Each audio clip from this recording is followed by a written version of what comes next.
કાલોલ ભાજપના મહિલા નેતાએ પોલીસ સાથે બવાલ કરી હતી।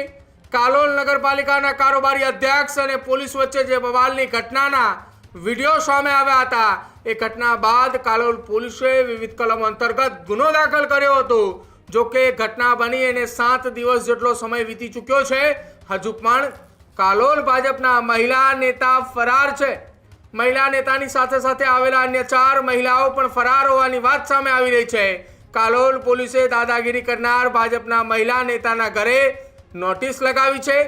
ભાજપના મહિલા નેતા જ્યોત્સના બેલદાર સહિત 4 મહિલાઓના નિવાસ સ્થાને જઈ પોલીસે નોટિસ લગાવી છે। પોલીસ ધરપકડથી નાસ્તા ફરતા મહિલા નેતાઓની ધરપકડ માટે અલગ અલગ ટીમો બનાવી છે અને અલગ અલગ ટીમો બનાવીને તપાસની શરૂઆત કરી છે। જો કે પંચમહાલની કાલોલ પોલીસે દક્ષિણ ગુજરાત અને અમદાવાદ તરફ સર્ચ ઓપરેશન હાથ ધર્યું હોવાના સમાચાર મળી રહ્યા છે। નોટિસ લગાવ્યાના 24 કલાકમાં આરોપીઓએ હાજર થવા માટેનું કાલોલ પોલીસે નોટિસની અંદર સૂચન પાઠવ્યું છે।